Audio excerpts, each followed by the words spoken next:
warahmatullahi wabarakatuh. Selamat pagi.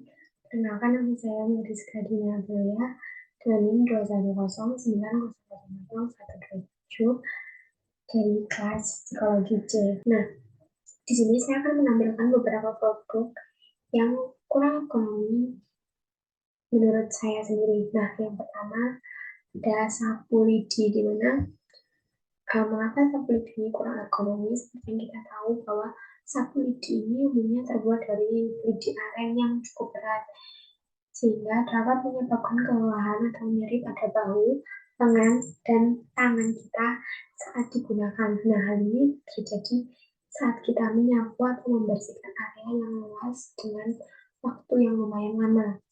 Lalu yang kedua adanya bentuk yang tidak ergonomis. Mengapa demikian? Karena bentuk sapu lidi yang lurus dan panjang dapat membuat sulit untuk menjangkau area yang akan dijangkau atau sulit dijangkau, seperti di bawah furniture atau sudut ruangan. Nah, selain itu, bentuk ini tuh menyebabkan postur tubuh kita itu tidak baik saat menyapu atau membersihkan.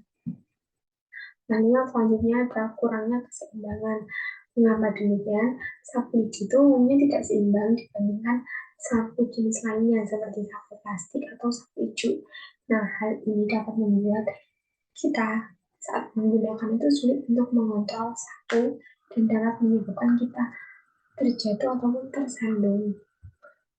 Nah, berikutnya itu kurang efektif untuk membersihkan kotoran halus. Nah, seperti yang kita tahu bahwa sapu lidi itu dan sapu yang panjang dan lurus, sedangkan jika ada kotoran atau debu dan rambut saat kita menyapu, kemungkinan akan tertinggal beberapa kotoran itu sangat mungkin, karena saat kita menyapu bisa saja kotoran halus itu lolos dari sapu lidi tersebut.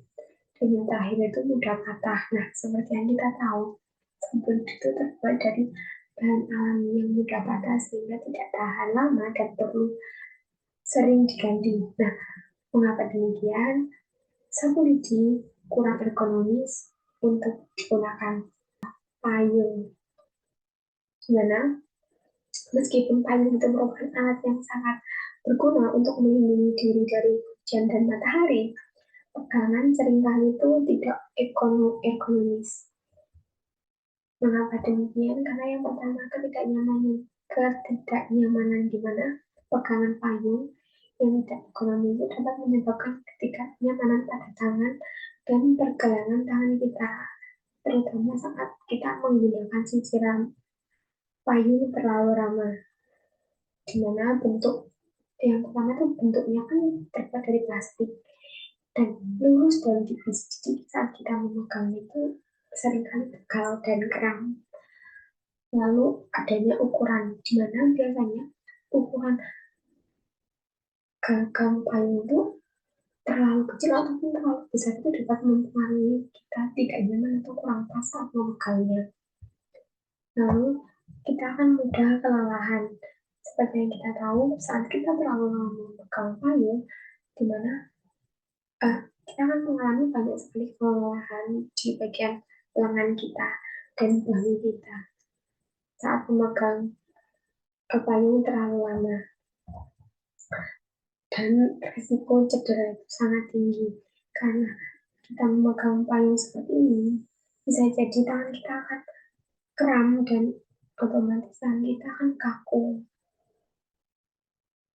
sehingga menyebabkan kesemutan ataupun mati rasa. Nah, sehingga payung atau pegangan payung kurang ergonomis untuk digunakan. Lalu mouse laptop. Nah, seperti yang kita tahu, ukuran dan bentuk mouse laptop itu pada umumnya itu lebih kecil dan tipis daripada mouse pada umumnya. Mengapa demikian? Karena itu menghemat ruang dan membuat lebih portable lagi. Namun, saat kita menggunakan ukuran yang lebih kecil itu dapat menyulitkan kita untuk menggenggam dengan nyaman, terutama bagi orang yang tangannya lebih besar.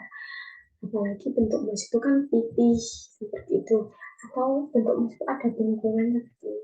Jadi saat kita melakukan atau memegang mouse itu seringkali kita kesakitan tangannya secara tidak langsung.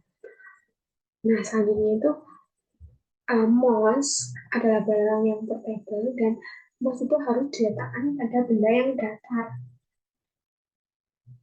untuk bisa digunakan. Nah, biasanya penempatan mouse ini membuat eh, kita kesulitan untuk memegangnya.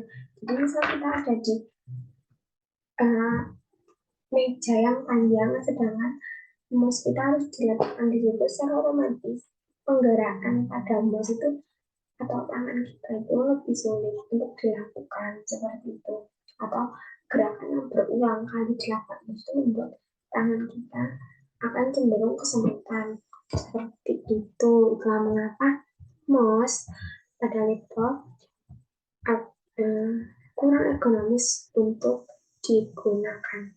Ada tas selempang dengan tali yang hanya satu helai saja, itu kurang ergonomis, atau tas-tas lainnya kurang ergonomis untuk digunakan. Mengapa demikian? Karena distribusi berat itu tidak merata, di mana tas dengan tali itu seringkali didistribusikan atau beratnya itu tidak merata ke bahu atau punggung yang dapat menyebabkan ketidaknyamanan, nyeri atau bahkan cedera.